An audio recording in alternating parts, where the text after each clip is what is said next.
Este programa es presentado por la Fonoteca del Instituto Nacional de Antropología e Historia.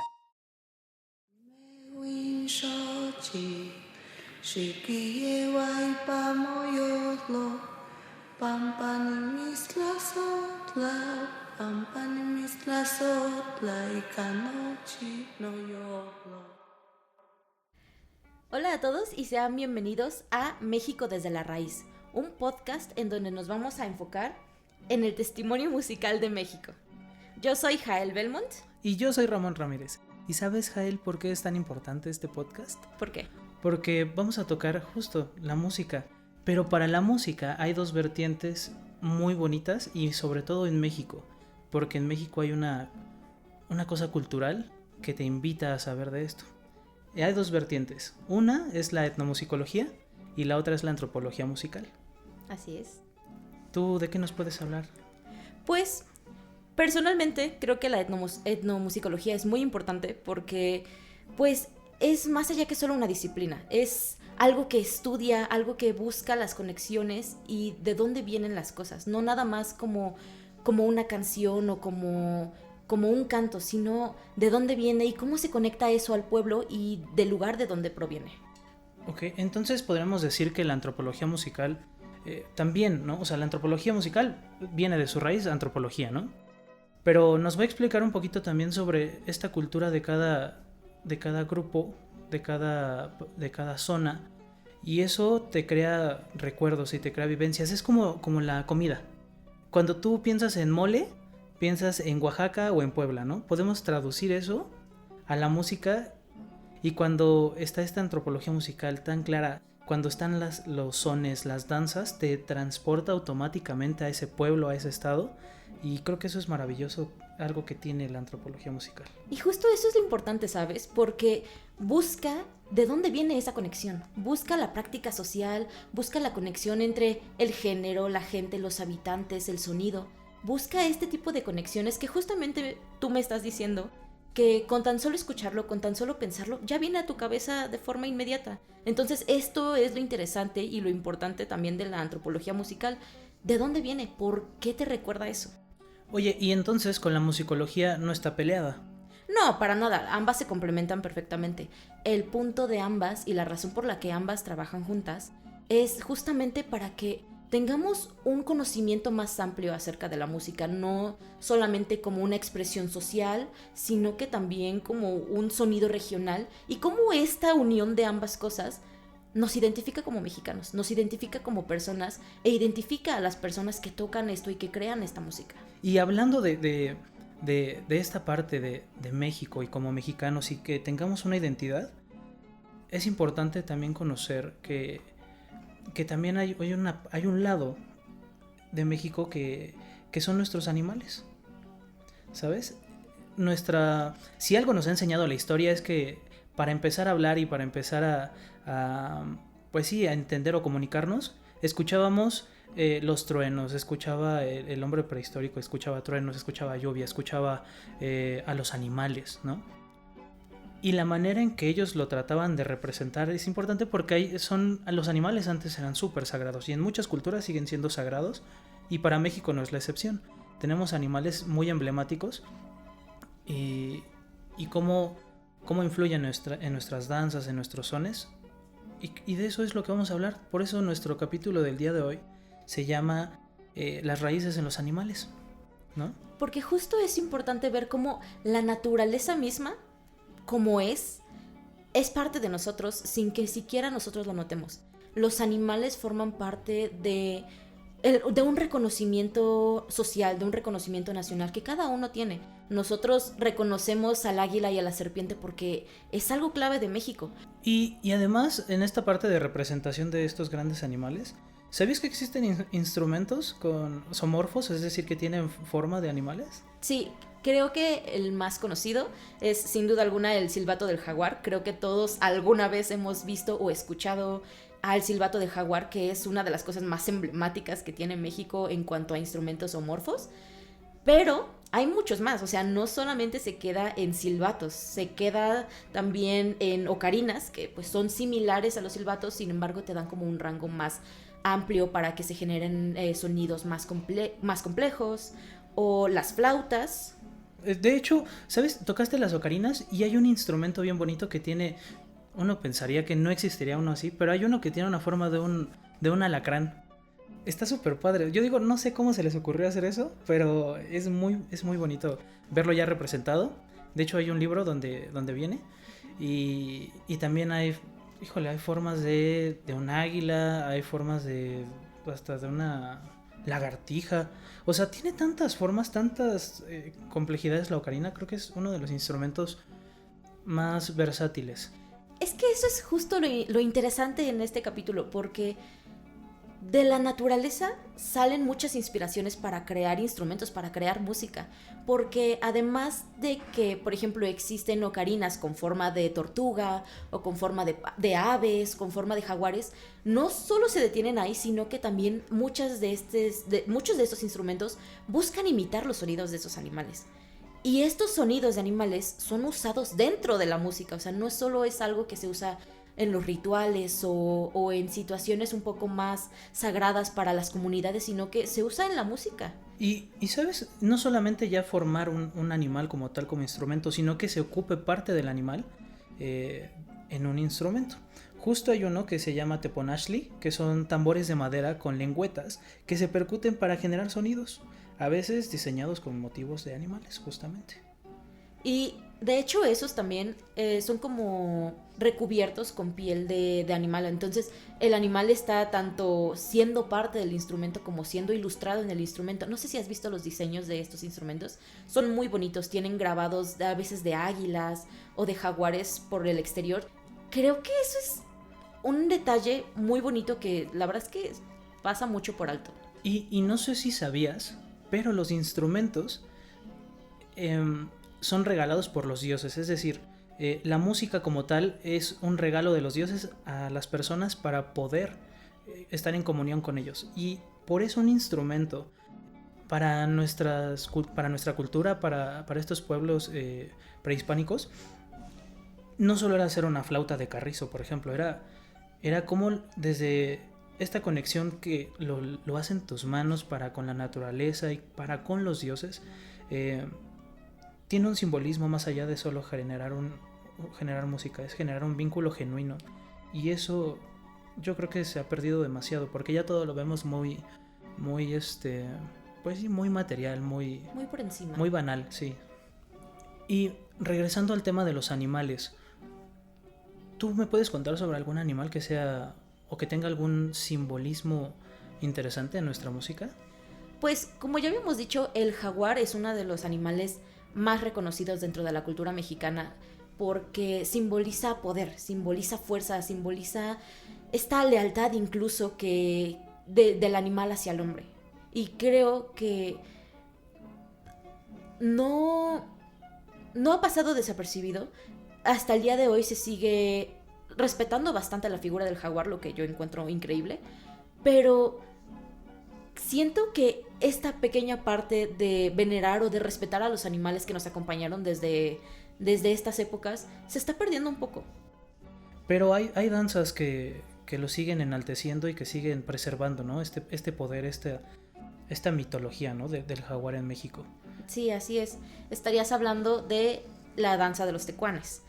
Esta danza tiene muchos elementos clave porque es reconocida dentro y fuera de México. No sé si has escuchado que incluso llegó a Nueva York. ¿En serio? Sí, es muy popular. Fue muy reconocido, fue algo que se apreció mucho allá afuera. Y creo que es muy grato ver que aprecien algo tan nuestro en otros lugares, incluso si no entienden por completo el contexto de dónde viene.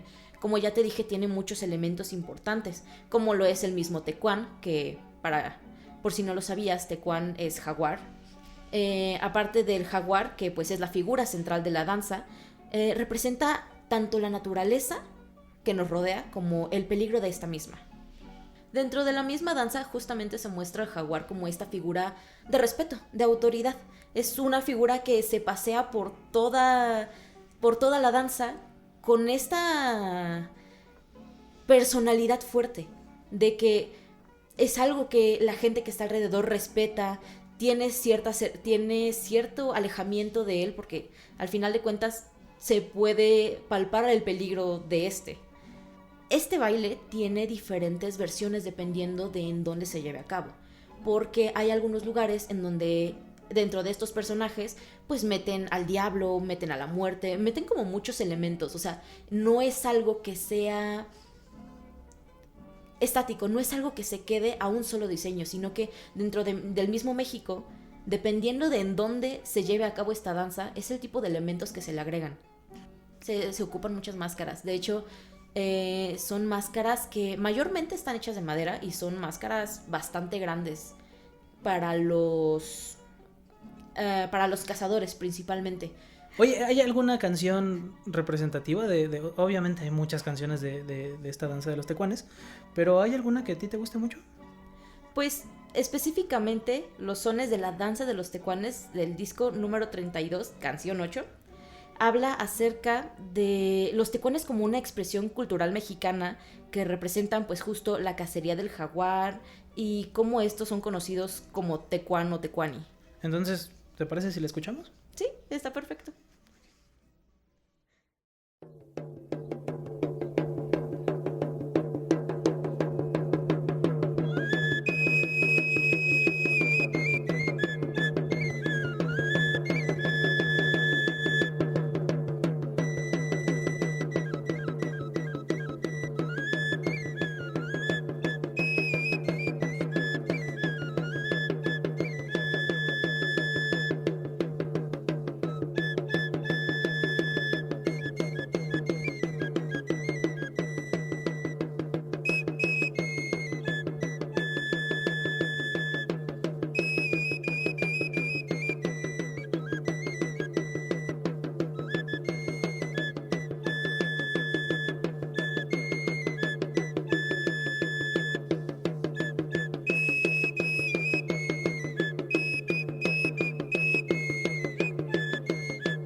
Escuchar directamente la danza de los tecuanes, los sones de la danza de los tecuanes, creo que es algo muy bonito. Creo que es algo que más gente debería de escuchar. Es que a veces hace falta escuchar esto del pasado, ¿sabes? Pues a mí me encantó. O sea, creo que sí se debe de mantener este tipo de tradiciones. Evidentemente sí, lo del pasado, bien dicen, ¿no? Lo de antes era más bonito. Pues sí, sí es más bonito, la verdad sí. O sea, y es que todo el folclore mexicano siempre te envuelve de colores, de sonidos que te transportan. ¿Y sabes qué es lo triste? Que bueno, esta ha tenido una gran trascendencia, ya lo dijiste, en Nueva York. Pero es triste como a muchos mexicanos ya no les llama la atención, ¿no? Sí, es padre que sea reconocido afuera de México, definitivamente lo es. Pero así como es reconocido afuera de México, debería de ser aún más reconocido aquí adentro. Porque, sinceramente, cuando uno sale a la calle y le preguntas a alguien que si conoce a los tecuanes o la danza de los tecuanes, la verdad es que la mayoría no sabría responderte eso. Sí es triste y sabes también que otra tradición, otra danza se está perdiendo muchísimo porque de hecho actualmente solo existe una persona que se sabe los 49 sones y serían más, pero ya no se tiene un registro porque no se preservó esa cultura. Es la danza de los quetzales en Xozocolco. Okay. Don Mateo es una persona increíble que ha mantenido y ha preservado esta danza y es el único que se sabe, te digo, todos estos sones. Y él dice así abiertamente, ya hay más sones que duraban hasta 50 minutos, dice, pero ya nadie lo hace. O sea, ya nadie lo hace, ya nadie tiene como el interés por sí mismo de preservar esto. Entonces es incierto saber qué va a pasar con esta danza en cuanto Don Mateo pues ya no tenga a quién pasarlo. Porque están sus hijos, pero sus hijos tampoco tienen tanta dedicación por esto. Y no se le puede obligar a nadie. O sea, si tú quieres aprender esto, lo aprendes porque quieres y porque te sientes identificado. Pero esta danza de los quetzales, es muy bonita. Y tiene una historia que es aún mejor. O sea, es de cómo... Te da una idea de cómo se creó o cómo fue creada. Uh-huh. Y te la voy a contar porque es una historia... Me parece hermosa. Okay. Pues haz de cuenta que por allá en la época de la independencia se mudó un tal José Vázquez Ángeles con su familia a Xozocolco. Aunque antes era llamado San Miguel, ¿no? Pero venían de Cuetzalán y fue él quien trajo la danza de los quetzales. Esta danza empezó porque el señor era un campesino y sembraba maíz allá en su parcela, en Puebla. Pero él miraba que a punto de amanecer llegaban muchas aves a comerse su maíz. Pues estas aves eran 12 quetzales y volaban en forma de zigzag a la hora de comerse la cosecha. Él las espantaba y se iban haciendo un remolino en espiral hacia el cielo, pero siempre regresaban. José Vázquez se dio cuenta de que había un ave muchísimo más grande que las demás. Las demás se enfilaban atrás haciendo 2 filas de 6, siempre del más grande al más pequeño, pues estos eran quetzales, ¿no? Y era hermoso poder verlos al amanecer, pero también era un peligro porque evidentemente se comían toda su cosecha. Este campesino veía al quetzal que estaba delante y hacía un movimiento con la cabeza hacia la izquierda y luego hacia la derecha. Y las demás aves la imitaban. La seguían, pero llegó un día en el que él, desesperado porque se comían su alimento, se comían todo su maíz, decidió ponerle fin a esto. Y el quetzal grande, o sea, el mayor, el más imponente, ¿qué crees que hizo? ¿Qué hizo? Le habló. O sea, ¿cómo un quetzal te va a hablar, no? Eso es impensable, pero le habló. Le habló a él y le dijo, le suplicó que por favor no lo matara. Y sobre todo a sus hijos. Llegaron a un acuerdo y esto fue de que pues él tenía que morir, el ave más grande. Y a cambio sus hijos, porque era al final del día él iba para alimentar a sus hijos. Desafortunadamente pues sí, acepta el trato y lo diseca, ¿sabes? Lo mata, pero lo diseca y se lo lleva con él a todos lados. Las demás aves, los demás quetzales que estaban enfilados en 6, en 2 filas, lo seguían a todos lados, ¿no? Y seguían comiéndose el maíz, pero él les pedía que por favor no se lo comieran, porque también él quería alimentar a sus hijos. Siguen yendo a comerse la parcela del campesino y les dijo que iba a llevarles mejor otro tipo de semillas del maíz y que así les dejaran ya su cosecha en paz, ¿no? Ellos aceptaron y les llevaba de todo tipo de maíz, desde el negro que se ocupa para hacer champurrados, un maíz rojo, otro amarillo, hasta el blanco les llevó. Y él veía cómo estos quetzales tomaban las semillas con un guaje y así como sonaja lo hacían sonar, se elevaban en el aire, lo sonaban y así los quetzales se daban cuenta si podían comer de este maíz o no. Porque él les decía, ¿por qué hacen eso? ¿Por qué sí se comen unos y por qué otros no? Y dicen, bueno, es que nosotros, porque también ya lo hablaban, nosotros no podemos comer el maíz tierno y solamente el que está seco es el que suena en este guaje y así podemos comérnoslo. Él a partir de ese momento empezó a tomarles más respeto, empezó a tomarlos en cuenta y no solo eso, sino que de ahí nace esta danza. ¿Por qué? Porque él empezó a observarlas y empezó a imitar también. Así como imitaban los quetzales más pequeños al quetzal gigante, él también empezó a imitar a las aves y les dijo a sus hijos que se unieran a él para también imitarlos. Y de ahí es de donde nace esta bonita danza. ¿Tú crees? ¡Qué bonito! Es algo hermoso. Y es desafortunado que solo una persona conozca tantos sones y que sea la que sigue liderando a pesar de su edad. Sí, eso es algo, creo que es algo que deberemos de considerar mucho, porque piensa en cuántas cosas ya hemos perdido porque no hubo a quien pasárselas. Piensa en cuántas cosas de nuestra cultura ya no tenemos ni idea de que en algún momento existieron porque no hubo quien comunicarlas, a quién pasárselas, a quién heredarle estas culturas. Y pasa así en todo, o sea, en Sí. todo ámbito. Y con esto te quiero poner una canción, les quiero dejar a todos una canción muy bonita, que es la canción número 46, se llama Jun, del disco 75 del Testimonio Musical de México. Es la danza de los quetzales en Sosocolco.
Si te está interesando esta información, te invitamos a checar los otros proyectos en los que están trabajando nuestros compañeros de Lina. ¿Ya conoces nuestra lista de reproducción Ecos de la Cultura? Ven y descubre el libro que revela los sonidos que cuenta la historia de México. Voces, música y paisajes sonoros resguardados por la Fonoteca de Lina. ¿Has escuchado hablar del son jarocho? Es un género musical y baile tradicional originario de la región del Sotavento en Veracruz, México. Existen sones de animales, plantas y criaturas fantásticas, y tú puedes hacer tus propios versos. Encuentra el episodio completo en Fonoteca INA en YouTube.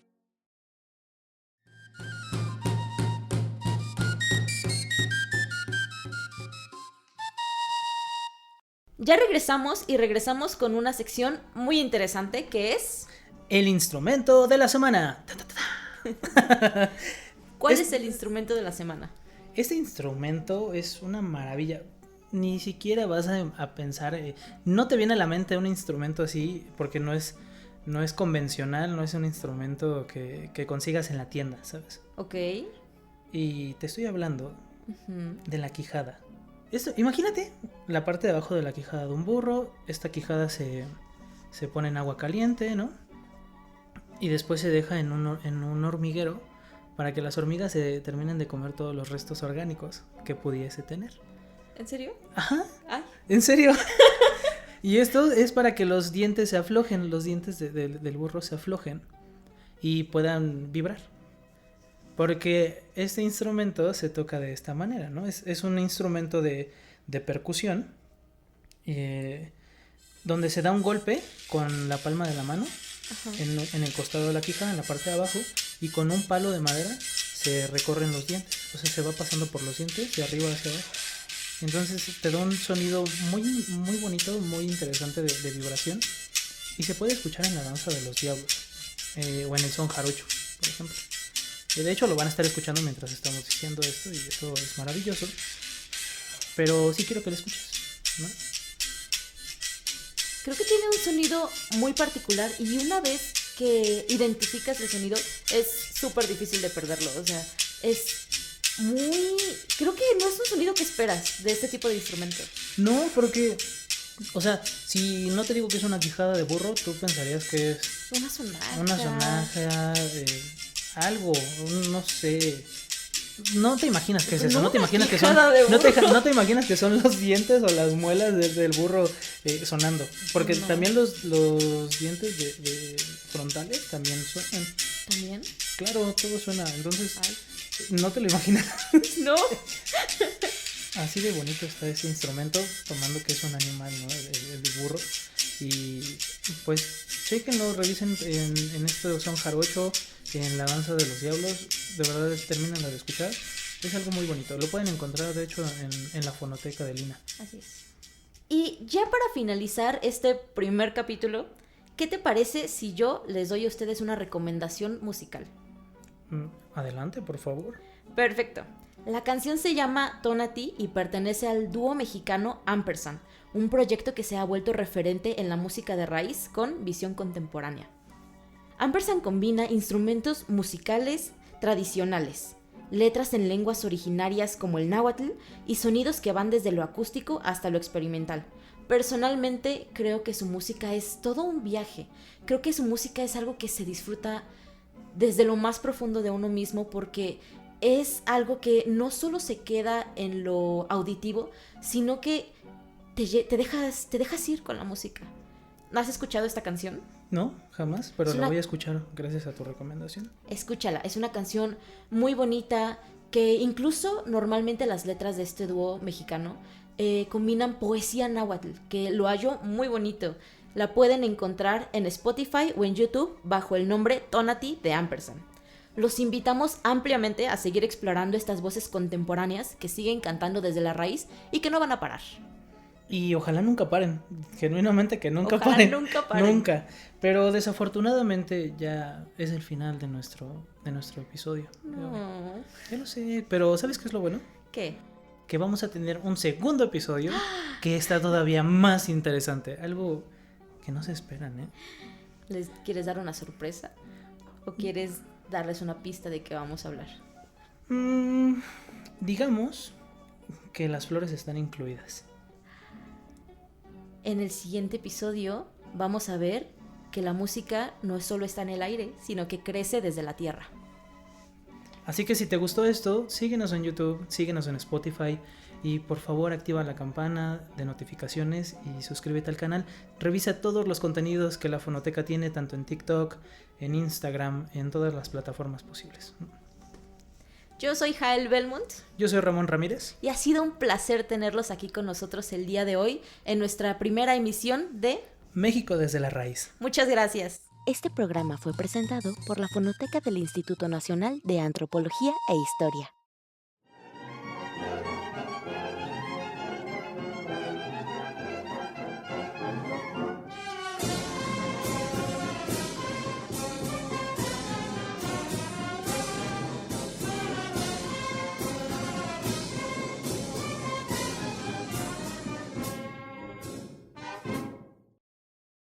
Gobierno de México. Segundo piso de la Cuarta Transformación.